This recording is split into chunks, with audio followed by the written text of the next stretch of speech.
Seorang jamaah bertanya kepada seorang ustaz, apakah Allah itu maha mendengar? Ustaz menjawab, wa huwas sami'ul basir. Allah maha mendengar, Allah maha melihat. Wa ma tasqutu min waraqatin illa ya'lamuha. Tidak ada daun yang jatuh kecuali dalam pengetahuan Allah. Wa na'lamu ma tuwaswisu bihi nafsuh. Kami tahu apa yang berbisik-bisik di dalam hati manusia. Jangankan yang dikatakan, diucapkan lisannya, yang terkata di bibirnya, yang terucap di mulutnya, yang terbersit di hati dan pikirannya pun Allah tahu.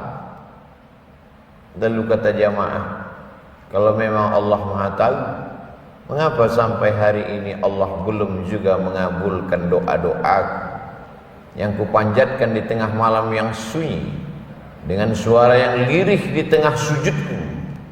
Bukan hanya satu malam, berbulan-bulan kumintakan kepadanya, mengapa dia tidak juga mendengar dan mengabulkan doa? Dengan tersenyum Ustaz menjawab, dokter hanya akan memberikan obat yang sesuai dengan resep dan pengetahuan dokter. Dokter tidak akan memberikan obat sesuai dengan permintaan pasien, karena yang paling mengerti tentang dosis, tentang kadar, tentang kebutuhan dan keperluan pasien hanyalah dokter, bukan keinginan pasien. Berapa banyak obat yang menurut pasien adalah obat, tapi justru dia menjadi racun. Berapa banyak resep yang menurut pasien adalah obat, tapi justru menimbulkan mudarat berkepanjangan. Kalau untuk memahami logika dokter saja, pasien secerdas apapun belum tentu dapat memahami dan mengerti, apalagi untuk memahami logika dan cara berpikir Allah subhanahu wa ta'ala, dalam tanda kutip. Walaupun kata berpikir belum tentu tepat untuk Allah. Laisa kamitslihi syai'un, tidak ada yang sama dengan Allah subhanahu wa ta'ala. Walam yakul lahu kufuwan ahad, tidak ada yang setara dengan Allah subhanahu wa ta'ala. Seorang anak kecil merengek meminta pisau kepada ibu, ibu tidak memberikan. Kenapa? Menurut anak pisau itu adalah baik, karena dia ingin bermain-main memotong-motong dengan pisau yang tajam. Tapi logika ibu berkata, usiamu belum cukup, tanganmu akan luka, darah akan menetes, nadimu akan putus. Ada pengetahuan.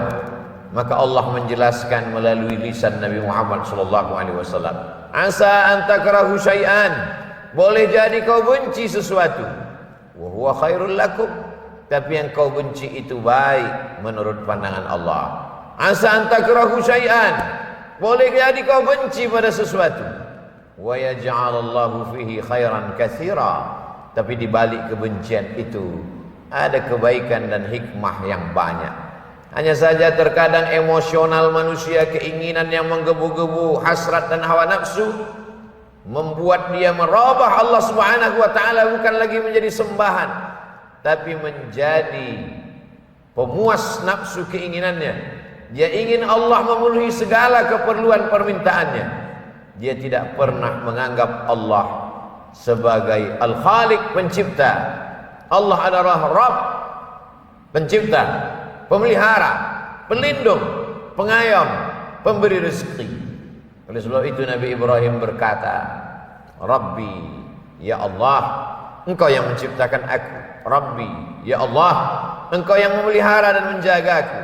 Rabbi, ya Allah, Engkau yang memberikan rezekiku, mengatur sesuai dengan kehendak-Mu, bukan sesuai dengan kemauanku. Lalu kalau memang semua hidup ini adalah atas kehendak dan kemauan Allah, lalu untuk apa kita berdoa? Untuk apa kita berusaha? Karena kita tidak tahu apa yang akan terjadi esok hari. Wa ma tadri nafsum madza taksibu ghadan. Tak ada yang tahu apa yang terjadi besok pagi. Wa ma tadri nafsum bi ayyi ardin tamut. Tak ada yang tahu di mana dia akan mati. Karena kita tidak tahu, maka kita berusaha, berikhtiar. Kita diperintahkan Allah Subhanahu wa taala untuk berobat ketika sakit. Kita diperintahkan untuk mencari rezeki ketika dia tidak ada. Akhrajakum min butuni ummahatikum. Allah yang mengeluarkan kamu dari perut rahim ibu kamu. La ta'lamuna syai'a. Kamu tak tahu apa-apa. Jangankan membawa apa-apa, kamu tidak tahu apa-apa.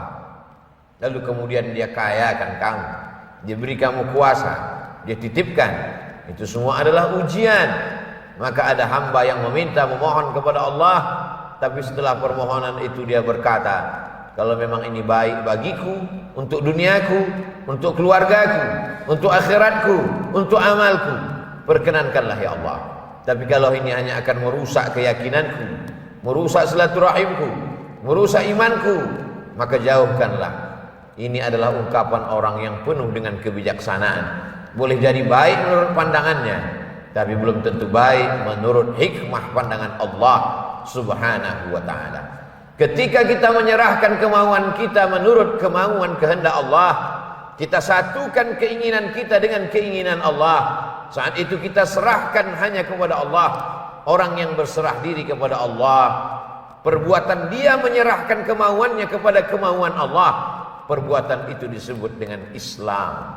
Orangnya Muslim.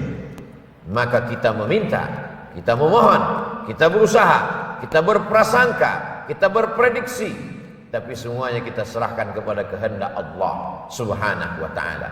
Itulah orang yang berpegang kepada ahlus sunnah wal jamaah. Maka anak Ibrahimu Yahudian, Ibrahim bukan Yahudi, wala Nasranian, Ibrahim bukan Nasrani, walakin akan tetapi kana hanifan, dia condong kepada Allah, musliman, dia berserah diri kepada kehendak Allah Subhanahu wa ta'ala. Pribadi Ibrahim alaihissalam contoh model manusia yang berserah kepada kehendak Allah Subhanahu wa ta'ala. Marahkah Nabi Ibrahim alaihissalam ketika diuji oleh Allah Subhanahu wa ta'ala? Tidak diberikan seorang anak yang selalu diimpikan, diidamkan, diminta pagi, petang, siang dan malam. Berkata dia dalam suaranya yang lirih, munajatnya yang dalam, berbisik kepada Allah, Rabbi habli minas salihin. Tapi Allah tidak kenankan doanya. Allah belum kabulkan doanya. Marahkah Nabi Ibrahim? Emosikah Nabi Ibrahim? Keluarkah kata-kata sumpah serapah dari lidahnya? Tidak. Dia tetaplah seorang Ibrahim musliman, berserah diri kepada kehendak Allah. Hanifan, hanif, condong kepada kemauan Allah, bukan condong kepada keinginan manusia yang ada di sekitarnya. Tidak condong kepada keinginan hawa nafsunya. Dia tidak paksakan Allah dalam doa-doanya. Dia hanya meminta kepada Allah. Setelah itu dia serahkan kepada Allah. Andai dikabulkan apa yang dia mintakan, syakar, dia bersyukur kepada Allah. Andai belum diberikan, Allah Ta'ala sabar, dia menahan emosinya, dia tahan hawa nafsunya, sabar, dia bersabar. Dan itu adalah kebaikan. Ajaban li amril mu'min. Orang beriman itu ajabah, menakjubkan, ajib. Orang beriman itu ajaban li amril mu'min. In asabathu sarra, kalau yang datang itu menyenangkan hatinya, melapangkan dadanya, membuat senyumnya tersungging, bahkan mungkin dia tertawa bahagia, syakar, dia bersyukur kepada Allah, karena khairal lahu, itu baik baginya. Tapi kalau yang datang itu menyusahkan hatinya, membuat dia risau dan gundah gulana, dia tidak menyumpah serapah, dia tidak suudzon kepada Allah, sabar, dia bersabar. Sabarnya Ayyub alaihissalam, ketika ternaknya mati, kebunnya kering kerontang, hujan tidak turun, likuifaksi menyerang kampung halamannya. Di saat yang sama, tanah itu menelan segala yang ada di atas permukaan tanah. Kebun-kebunnya hancur, ternak-ternaknya mati. Tak lama setelah itu anaknya pula meninggal satu persatu. Buah hati belayan jiwa. Banyak orang yang sabar ketika ditinggalkan harta benda, tapi tak banyak yang sabar ketika ditinggalkan orang terkasih. Tak lama setelah itu datang pula penyakit, berulat kulitnya. Satu-satunya yang setia mendampingi Rahmah, perempuan yang penuh dengan kasih dan sayang. Oleh sebab itu selalu orang yang menikah didoakan, Allahumma arham bainahuma kama rahimta baina Ayyuba wa Rahmah. Buat mereka berkasih sayang sebagaimana kasih sayang Ayyub dan Rahmah. Rahmah mengasihi Ayyub walaupun hartanya tidak ada, walaupun anaknya meninggal dunia, walaupun kulitnya terkena penyakit, tapi kasih sayang itu tidak berkurang sedikit pun. Marahkah Ayub? Keluarkah kata-kata caci maki sumpah serapah dari lidahnya? Tidak. Dia hanya berkata, Rabbi, ya Rabb, engkau yang menciptakan aku. Ya Rabb, engkau yang memelihara aku. Ya Rabb, engkau yang menjamin rezekiku. Anni massaniyad dur, aku kena penyakit ya Allah. Wa anta arhamur rahimin, engkau maha kasih di antara yang terkasih, engkau maha sayang di antara yang penyayang. Dia tidak berkeluh kesah, dia tidak mengadu dengan kata-kata yang kasar kepada Allah. Mengapa belum juga terkabul? Aku beribadah siang dan malam, aku adalah seorang nabi dan rasul, mengapa ujian ini begitu berat? Dia hanya berkata, anni massaniyad dur, aku kena penyakit ya Allah. Wa anta arhamur rahimin, engkau tersayang di antara penyayang, engkau terkasih di antara yang kasih. Lalu Allah menyambut doanya, urkut birijlika, tumitmu, engkau tusukkan ke tanah, maka akan keluar air yang sejuk dan dingin. Mu'tasalun baridun, mandi engkau di air itu. Maka dia pun mandi. Maka Allah subhanahu wa ta'ala melepaskannya dari segala kesusahannya. Allah sedang menguji hambanya. Faqsusil qasasa, ceritakan kisah-kisah itu, la'allahum yatafakkarun, mudah-mudahan mereka berpikir. Bukan mereka saja yang berkeluh kesah, bukan mereka saja yang terkena musibah, bukan mereka saja yang terkena hati susah. Hamba-hambaku yang lebih salih dari mereka, yang lebih takwa dari mereka, yang lebih khusyuk dari mereka. Innallaha idza ahabba qauman, kalau Allah cinta kepada sekelompok kaum, ibtalahum, maka Allah uji iman hamba itu. Banyak sekali orang yang berkata setelah tahajud malamnya, setelah khatam Qur'annya, setelah zikir, tasbih, tahmid, takbir dan tahlilnya, ketika ujian itu datang, ujian bukanlah ketika engkau lulus melewati waktu dengan sholat duha, tahajud, witir. Ujian bukan hanya lulus ketika mampu menahan makanan. Ujian adalah ketika ujian, sebenar ujian itu datang.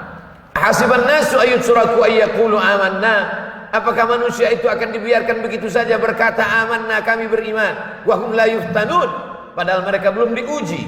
Ketika kita mampu berkata asyhadu an la ilaha illallah, aku bersaksi bahwa tiada Tuhan selain Allah, wa asyhadu anna Muhammadan Rasulullah, Muhammad adalah rasul utusan Allah. Saat itu kita sedang berkata, aku siap menerima ujian ya Allah. Indah istana Fir'aun, tempat tinggal Musa alaihissalam, tapi Allah ingin mengeluarkan hamba ini dari zona aman. Allah ingin supaya ia tidak merasa nyaman di tengah orang yang zalim dan aniaya. Bagaimana cara Allah mengeluarkannya dari istana Fir'aun? Skenario Allah begitu indah. Ada masyarakat Fir'aun yang angkuh dan sombong, berkelahi dengan masyarakat kelas 2 Yahudi Bani Israel. Lalu kemudian datang Nabi Musa melerai, memisah di antara dua manusia yang berkonflik itu. Fawakazahu Musa, Nabi Musa memisah mereka berdua. Ternyata pukulan Nabi Musa itu bukan membuat mereka terpisah, tapi justru kematian yang datang. Musa yang gagah perkasa dengan tenaga yang luar biasa, keinginan hati ingin memisah, melerai dua yang sedang berkonflik, ternyata membuat mati. Dan yang mati itu bukan dari kalangan Bani Israel, yang mati adalah dari kalangan masyarakat kelas utama, masyarakat komunitas yang sesuku sebangsa dengan Fir'aun. Kemarahan yang luar biasa. Nabi Musa keluar dari istana yang megah Fir'aun. Dia pergi bernaung di bawah pohon kayu yang rindang. Pohon kayu itu jadi saksi bagaimana seorang hamba Allah tidak ada tempat bergantung, tidak ada tempat bernaung, tidak ada tempat berlindung kecuali hanya kepada Allah. Ketika Nabi Muhammad SAW Isra dan Mi'raj, diperlihatkan oleh Jibril. Mengapa ada pohon kayu itu wahai Jibril? Di bawah pohon kayu itulah Musa sangat dekat dengan Allah. Bukan tempatnya, bukan pemandangannya, bukan pohon kayunya, tapi pernah di bawah pohon kayu itu ada orang yang sangat gagah perkasa, tapi dia merasa amat sangat tidak berdaya, sehingga tempat itu perlu ditunjukkan kepada Sayyidul Awwalina wal Akhirin, Sayyidul Anbiya wal Mursalin, Muhammad sallallahu alaihi wasallam, untuk mengingat kalau engkau pernah merasa dirimu hampa tak bermakna, orang tua tempat berlindung mati, harta tempat bernaung hilang, maka sesungguhnya masih ada Allah. Idza dhaqat 'alaika dunya faqul ya Allah.